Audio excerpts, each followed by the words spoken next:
Right ಹ್ಯಾಂಡಲ್ಲಿ ಸ್ವಲ್ಪ ನೀವು ಒಂದು ಸ್ವಲ್ಪ ಮುಂದೆ ಬನ್ನಿ ಸರ್. ಅವ್ರು ಸ್ವಲ್ಪ ಓಕೆ, ಸ್ವಲ್ಪ ಮುಂದೆ ಬನ್ನಿ ಸರ್.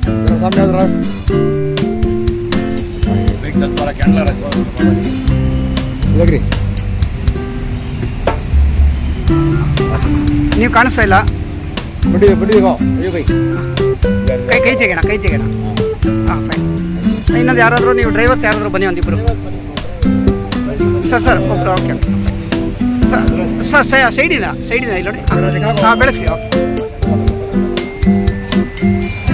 ಸ್ವಲ್ಪ ಆದಷ್ಟು ಸೈಡಿನ.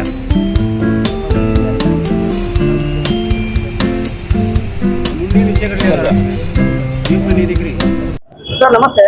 ಈ ದಿನ ಸ್ವಾತಂತ್ರ್ಯ ಉದ್ಯಾನ ಫ್ರೀಡಂ ಪಾರ್ಕಲ್ಲಿ ತಮ್ಮ ಸಂಘಟನೆಯಿಂದ ಆಮ್ ಆದ್ಮಿ ಪಕ್ಷದಿಂದ ಒಂದು ಶ್ರದ್ಧಾಂಜಲಿ ಸಭೆ ಆಚರಿಸ್ತಾ ಇದ್ದೀರಾ, ಹೇಳಿ ಸರ್ ಇದ್ರ ಬಗ್ಗೆ. ಸರ್, ಇವತ್ತಿನ ದಿನ ಏನು ಕಾಶ್ಮೀರದ ಪಹಲ್ಗಾಮ್ನಲ್ಲಿ 26 ಜನ ಟೂರಿಸ್ಟ್ಗಳು ಸತ್ರು ಅಂತ ಹೇಳಿದಲ್ಲ, ಅದು ಖಂಡಿತವಾಗ್ಲೂ ಒಂದು ವಿಷಾದನೀಯವಾದ ಸಂಗತಿ ಮತ್ತು ದೇಶದ ಎಲ್ಲರೂ ತಲೆ ತಗ್ಸಂತ ಸಂಗತಿ ಇದು. ಯಾಕೆ ನಾನು ಈ ಮಾತು ಹೇಳ್ತಾ ಇದ್ದೀನಿ ಅಂತಂದ್ರೆ, ಇಲ್ಲಿ ಖಂಡಿತವಾಗ್ಲೂ ಲೋಪದೋಷ ಆಗಿದೆ. ಆದ್ರೆ ಇದನ್ನ ಒಪ್ಕೊಳ್ಳುವಂತ ದೊಡ್ಡತನ ಯಾರು ತೋರಿಸ್ತಾ ಇಲ್ಲ. ಯಾಕೆ ಲೋಪದೋಷ ಆಗಿದೆ ಅಂತಂದ್ರೆ, ಇವತ್ತು ಅಲ್ಲಿ ಪಹಲ್ಗಾಮ್ನಲ್ಲಿ ಪ್ರತಿದಿನ ಸುಮಾರು 1,500ದಿಂದ 2,000 ಜನ ಸೇರುವಂತ ಜಾಗ ಸರ್ ಅದು, ಟೂರಿಸ್ಟ್ ಸ್ಪಾಟ್. ಮತ್ತೆ ಉಗ್ರಗಾಮಿಗಳ ಒಂದು ಏನು ಅಲ್ಲಿ ಒಂದು ಅಟ್ಟಹಾಸ ನಡೆಯುತ್ತೆ ಅನ್ನೋದೆಲ್ಲಾನು ಮಾಹಿತಿ ಇಲ್ಲ ಅಂತ ಹೇಳೋದು ಏನಾಗುತ್ತೆ ಖಂಡಿತವಾಗ್ಲೂ ಸಂಪೂರ್ಣವಾಗಿ ತಪ್ಪಾಗುತ್ತೆ. ಹಾಗಾಗಿ ಇಲ್ಲಿ ಯಾಕೆ ಸೈನಿಕರು ಇರಲಿಲ್ಲ, ಯಾವುದೇ ಒಂದು ಪೊಲೀಸ್ ಪಡೆ ಯಾಕಿರ್ಲಿಲ್ಲ?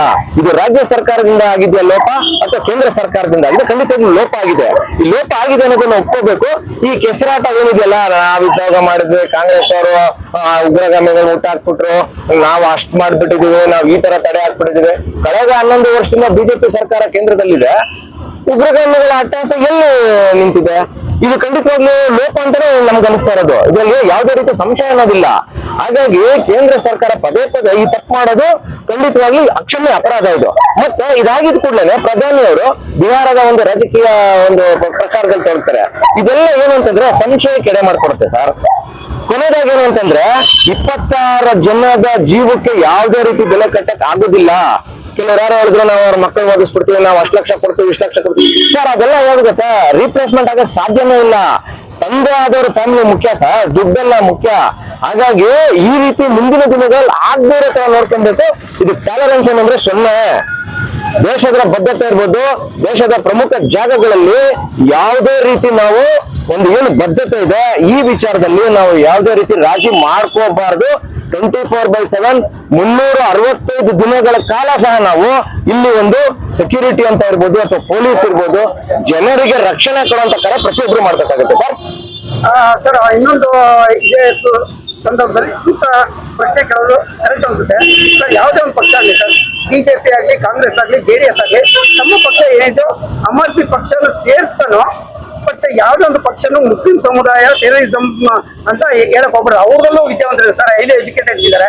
ಬಟ್ ಆ ಸಮುದಾಯನ ಬ್ಲೇಮ್ ಮಾಡ್ತಾ ಇದ್ದಾರೆ ಕೆಲವೊಂದು ಜನ. ಅದು ಬಹಳಷ್ಟು ನಮ್ಗೆ ತಪ್ಪು ಅನ್ಸುತ್ತೆ. ಅದ್ರ ಬಗ್ಗೆ ತಗೊಳ್ಳಿ ಸರ್. ಸರ್ ನಾನು ಅದನ್ನ ಹೇಳ್ತಾ ಇರೋದು, ಏನಂತ ವಿಚಾರ ಏನಿದೆ ಅದನ್ನ ಬಿಟ್ಬಿಟ್ಟು ಇಲ್ಲಿಂದ ಡೈವರ್ಟ್ ಮಾಡ್ಬಿಟ್ಟಿದಾರಲ್ಲ ಇದನ್ನೆಲ್ಲ. 26 ಜನ ಸತ್ತಿರೋದಕ್ಕೆ ಹೊಣೆ ಖಂಡಿತವಾಗಿ ಯಾರಾದ್ರೂ ವಹಿಸ್ಕೋಬೇಕು ಸರ್? ಅದು ಮಾಡಿದಾರಾ? ಇಲ್ಲ. ಎರಡನೇದಾಗಿ ಯಾವುದೋ ಒಂದು ಸಮುದಾಯನ ಇವಾಗ ನೀವು ಮಾತಾಡ್ತಾ ಇದ್ದೀರಲ್ಲ, ಈ ಒಂದು ಸಂದರ್ಭದಲ್ಲಿ ಯಾಕೆ ನೀವು ಮಾತಾಡ್ತಾ ಇದ್ದೀರಾ? ಅದಕ್ಕೆ ಪುರಾವೆಗಳು ತಗೊಂಡ್ಬಿಡಿ, ನೀವು ಪ್ರೂಫ್ ಇಟ್ಕೊಳ್ಳಿ. ಯಾವುದೋ ಒಂದು ಘಟನೆ ಆಗಿದ ತಕ್ಷಣ ನೀವು ಕೂಡಲೇ ಹಿಂದುತ್ವ, ಹಿಂದೂಯಿಸಂ, ಭಾರತ ಇದೆಲ್ಲ ಅಲ್ಲ ಮಾತಾಡ್ಬೇಕಾಗಿರೋದು. 26 ಜನ ಸತ್ತಿರೋದಕ್ಕೆ ಕಾರಣ ಯಾರು? ಏನಾಯ್ತು? ಇದಕ್ಕೇನ್ ಹೇಳ್ತಾರೆ ಗೊತ್ತಾ? ನಾವು ಇದನ್ನ ಸ್ವಾಟ್ ಅನಾಲಿಸಿಸ್ ಅಂತ ಹೇಳ್ತಾರೆ. ಅಂದ್ರೆ ಅಲ್ಲಿ ಏನು ಸ್ಟ್ರೆಂತ್ ಇತ್ತು, ಏನ್ ವೀಕ್ನೆಸ್ ಇತ್ತು, ಆಪರ್ಚುನಿಟೀಸ್ ಏನಿತ್ತು, ಥ್ರೆಟ್ ಏನಿತ್ತು, ಇದನ್ನ ಯಾರಾದ್ರೂ ಅನಲೈಸ್ ಮಾಡ್ತಿದ್ದಾರಾ? ಖಂಡಿತವಾಗಿ ಯಾರು ಮಾಡ್ತಾ ಇಲ್ಲ. ರಾಜಕೀಯ ಮಾತಾಡ್ತಿದ್ದಾರೆ ಅಷ್ಟೇ ಹೊರತು ದೇಶದ ಜನತೆ ಆಗ್ಲಿ, ದೇಶದ ಬದ್ಧತೆ ಬಗ್ಗೆ ಆಗ್ಲಿ ಯಾರು ಮಾತಾಡ್ತಾ ಇಲ್ಲ ಅನ್ನೋದೇ ದುರ್ದೈವ ಸರ್ ಇವತ್ತಿನ ದಿನ. ಸರ್ ತಾವು ಹಿರಿಯರಿದ್ದೀರಾ, ಬಹಳಷ್ಟು ವಿದ್ಯಾವಂತರು ಇದ್ದೀರಾ. ತಮ್ಮ ಪಕ್ಷ ಏನಿದೆ ಆಮ್ ಆದ್ಮಿ ಪಕ್ಷ, ಒಂದು ನಿಷ್ಠುರವಾದ ಪ್ರಶ್ನೆ, ಬಹಳಷ್ಟು ಕಾರವಾಗಿರುತ್ತೆ. ತಾವು ಏನು ಅಭ್ಯಂತರ ತಿಳ್ಕೊಬೇಡಿ ಸರ್. ತಮ್ಮ ಆಮ್ ಆದ್ಮಿ ಪಕ್ಷದಲ್ಲಿ ಒಳ್ಳೊಳ್ಳೆ ಕಾರ್ಯ ಚಟುವಟಿಕೆಗಳಿದೆ. ಬಟ್ ಇನ್ನಷ್ಟು ಶಕ್ತಿ, ಇನ್ನಷ್ಟು ಚತುರತೆ, ಸಂಘಟನೆ ಶಕ್ತಿ ಬರಬೇಕು ಅನ್ಸುತ್ತೆ. ತಾವು ಅದ್ರ ಬಗ್ಗೆ ತಾವೇಳಿ ಸರ್. ಸರ್ ಖಂಡಿತವಾಗ್ಲೂ ಈಗ ಆಮ್ ಆದ್ಮಿ ಪಕ್ಷನ ಇಡೀ ದೇಶದಲ್ಲಿ ಭಾರತೀಯ ಜನತಾ ಪಕ್ಷಕ್ಕೆ ಸಡ್ಡೋಡ್ ನಿಂತಿರುವಂತ ಪಕ್ಷ. ಇದನ್ನ ನಾನು ಯಾಕೆ ಮಾತಾಡ್ತಾ ಇದ್ದೀನಿ ಅಂತಂದ್ರೆ, ಎಷ್ಟೋ ರಾಜಕೀಯ ನಾಯಕರುಗಳನ್ನ, ರಾಜಕೀಯ ಪಕ್ಷದ ನಾಯಕರುಗಳನ್ನ ಏನು ಬೆದರಿಸಿ ಎದುರಿಸಿ ವಾಷಿಂಗ್ ಮಿಷಿನ್ ಅಲ್ಲಿ ಹಾಕಿ ಅದ್ಬಿಟ್ಟು ಅವ್ರನ್ನ ಈಗ ಬಿಜೆಪಿಗೆ ಸೇರ್ಸ್ಕೊಂಡ್ಬಿಟ್ಟಿದ್ದಾರೆ. ಕೆಲವರೆಲ್ಲ ಏನ್ ಗೊತ್ತಾ, ನಿಮ್ಗೆ ಪೊಲೀಸ್ ಕೇಸ್ ಆಗ್ತಾ ಇದೀವಿ, ಸಿಬಿಐ ರೈಡ್ ಅಂತೆಲ್ಲ ಹೇಳಿದ್ರು.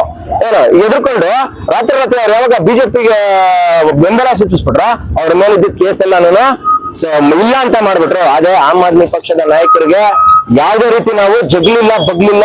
ಇದಕ್ಕೆ ಉದಾಹರಣೆ ಏನಂತಂದ್ರೆ ಅರವಿಂದ್ ಕೇಜ್ರಿವಾಲ್ ಅವರು ಇರ್ಬೋದು, ಮನೀಶ್ ಸಿಸೋಡಿಯಾ ಅವರು ಇರ್ಬೋದು, ಅಥವಾ ಸತ್ಯೇಂದ್ರ ಜೈನ್ ಇರ್ಬೋದು. ಸರ್, ತಿಂಗಳಾನುಗಟ್ಲೆ ಜೈಲು ವಾಸ ನೋಡಿದ್ದಾರೆ, ಇವರು ಜೈಲು ವಾಸಿಗಳಾಗಿದ್ದಾರೆ. ಇದು ಏನು ಅಂತಂದ್ರೆ ನಾವು ಯಾವುದೇ ರೀತಿ ಭ್ರಷ್ಟಾಚಾರದ ವಿಚಾರದಲ್ಲಾಗಿರ್ಬೋದು ಅಥವಾ ದೇಶದ ವಿಚಾರದಲ್ಲಾಗಿರ್ಬೋದು ನಾವು ರಾಜಿ ಆಗೋದಿಲ್ಲ ಅಂತೇಳಿ ಮತ್ತು ನಾವು ಸತ್ಯ ನಿಷ್ಠೆಯಿಂದ ಜನಪರ ಆಡಳಿತ ನೀಡಬೇಕಂತ ಬಂದಿರೋದಕ್ಕೆ ಈ ರೀತಿ ಶಿಕ್ಷೆ ಅನುಭವಿಸ್ಬೇಕಾಗ್ತಂತ ಬಂತು ಅನ್ನೋದು ನೀವೆಲ್ಲ ನೋಡಿದೀರಾ. ಇನ್ನು ಮುಂದಿನ ದಿನಗಳಲ್ಲೂ ಸಹ ನಾವು ಅಭಿವೃದ್ಧಿ ವಿಚಾರ ಮತ್ತು ಪ್ರತಿಯೊಬ್ಬರಿಗೂ, ಅದು ಕೊನೆಯ ವ್ಯಕ್ತಿ ಇರ್ಬೋದು, ಲಾಸ್ಟ್ ಪರ್ಸನ್ ಅಂತ ಹೇಳ್ತಾ ಅವರಿಗೆ ವಿದ್ಯೆ ಕೊಡೋದಿರ್ಬೋದು, ಶಿಕ್ಷಣ ಮತ್ತು ಆರೋಗ್ಯದ ವಿಚಾರದಲ್ಲಿ ನಮ್ಮ ಒಂದು ಏನು ಕಾಳಜಿ ಇದ್ದೇ ಇರುತ್ತೆ, ಹೋರಾಟ ಇದ್ದೇ ಇರುತ್ತೆ. ನಮ್ಮ ಸಂಘಟನೆ ಇನ್ನೂ ಹೆಚ್ಚಿನ ರೀತಿಯಲ್ಲಿ ಬಲಗೊಳ್ಳುತ್ತೆ. ನಮ್ಮ ಈಗ ಏನು ರಾಜ್ಯಾಧ್ಯಕ್ಷರು ಮತ್ತೆ ಪಕ್ಷದ ಕಾರ್ಯಾಧ್ಯಕ್ಷರಾಗಿ ಏನು ಅಧಿಕಾರ ವಹಿಸ್ಕೊಂಡಿದ್ರು ನಮ್ಮ ಸೀತಾರಾಮ್ ಸರ್, ಈಗ ಇಡೀ ಕರ್ನಾಟಕದ ಒಂದು ಪ್ರವಾಸ ಹೊರಟಿದ್ದಾರೆ. ಖಂಡಿತವಾಗ್ಲೂ ಮುಂದಿನ ದಿನಗಳಲ್ಲಿ ಅದು ವಿಧಾನಸಭಾ ಚುನಾವಣೆ ಆಗಿರ್ಬೋದು ಅಥವಾ ಸ್ಥಳೀಯ ಮಟ್ಟದ ಚುನಾವಣೆ ಆಗಿರ್ಬೋದು, ಆಮ್ ಆದ್ಮಿ ಪಕ್ಷ ತನ್ನ ಅಸ್ತಿತ್ವವನ್ನು ಖಂಡಿತವಾಗ್ಲೂ ಇಲ್ಲಿ ಬೆಳೆಸುತ್ತೆ. ಮತ್ತೆ ಒಂದು ಎಲ್ಲ ಒಂದು ಜಾಗದಲ್ಲಿ ನಮ್ಮ ಒಂದು ಖಾತೆ ಆರಂಭ ಆಗೇ ಆಗುತ್ತೆ ಅನ್ನೋ ವಿಶ್ವಾಸ ನಮ್ಗೆ. ಸರ್, ಮತ್ತೆ ಇದು ರಿಪಿಟೇಷನ್ ಪ್ರಶ್ನೆ ಅಂತಾರೆ ಸರ್. ಯಾವುದೇ ಒಂದು ಪಕ್ಷ ಆಗಲಿ, ಬಿಜೆಪಿ, ಜೆಡಿಎಸ್, ಕಾಂಗ್ರೆಸ್, ಅವ್ರು ಏನ್ ಹೇಳ್ತಾ ಇದ್ದಾರೆ, ಮೃತರ ಕುಟುಂಬಗಳಿಗೆ ಶಾಶ್ವತವಾಗಿ ಪರಿಹಾರ, ಆ ಮಕ್ಕಳಿಗೆ ವಿದ್ಯಾಭ್ಯಾಸ, ಆರ್ಥಿಕ ಸಹಾಯ ಮಾಡ್ತೀವಿ ಅಂತ ಹೇಳ್ತಾ ಇದ್ದಾರೆ. ಈ ಪಕ್ಷ ಪ್ರತಿಯೊಂದು ಪಕ್ಷನೂ ಹೇಳ್ತಾರೆ ಸರ್ ಅದ್ರ ಬಗ್ಗೆ. Sir, prevention is better than cure. ಈಗ ನೀವು ಡಾಕ್ಟರ್ ಹತ್ರ ಹೋಗ್ಬಿಟ್ಟು ನನಗೆ ಕಾಯಿಲೆ ಬಂದಿದೆ, ನನಗೆ ಮಾತ್ರೆ ಕೊಡಿ ಅಥವಾ ನನಗೆ ಸರ್ಜರಿ ಮಾಡಿ ಅನ್ನೋದಕ್ಕಿಂತ ಕಾಯಿಲೆ ಬರ್ದೇ ಇರೋಂಗ್ ನೋಡ್ಕೊಬೇಕು ಸರ್. ಅದು ಜಾಣತನ ಇವತ್ತಿನ ಕಾಲದಲ್ಲಿ. ಈಗ ನಾನೇನ್ ಹೇಳ್ತಿದ್ದೀನಿ, ಈ 26 ಜನ ಸಾಯೋ ಒಂದು ಪ್ರಮೇಯ ಇರ್ತಾನೆ ಇರ್ಲಿಲ್ಲ ಸರ್. ಭದ್ರತೆ ಕಡೆ ಗಮನ ಕೊಟ್ಟಿದ್ರೆ ಅದು ರಾಜ್ಯ ಸರ್ಕಾರದ ಅಥವಾ ಕೇಂದ್ರ ಸರ್ಕಾರದ ಅನ್ನೋದು ಕುತ್ಕೊಂಡು ಆ ಒಂದು ಅಧಿಕಾರಿ ಮಟ್ಟದಲ್ಲಿ ಚರ್ಚೆ ಮಾಡಿ ಇದು ಏನು ತಪ್ಪು ಅಂತ ಅವ್ರು ಒಪ್ಕೊಂಡ್ಬಿಟ್ಕೊಂತಾರೆ, ಖಂಡಿತವಾಗ್ಲೂ ಇದು ಆಗ್ತಾ ಇರ್ಲಿಲ್ಲ ಅನ್ನೋದು ನನ್ನ ಅಭಿಪ್ರಾಯ. ಸರ್, ತಮ್ಮ ಹೆಸರು, ತಮ್ಮ ಪರಿಚಯ? ಸರ್, ನನ್ನ ಹೆಸರು ಜಗದೀಶ್ ಚಂದ್ರ ಅಂತ ಹೇಳ್ಬಿಟ್ಟು ನಾನು ಆಮ್ ಆದ್ಮಿ ಪಕ್ಷದ ಬೆಂಗಳೂರು ನಗರದ ಪ್ರಧಾನ ಕಾರ್ಯದರ್ಶಿ ಆಗಿದ್ದೇನೆ ಸರ್.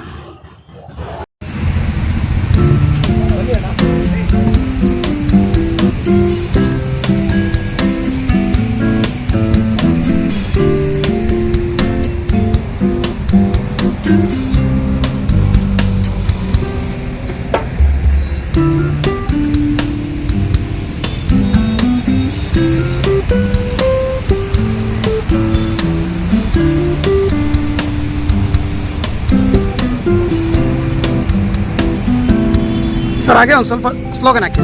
भारत माता की जय, भारत माता की जय, जिंदाबाद, जिंदाबाद, वंदे मातरम, वंदे मातरम. ಇನ್ನು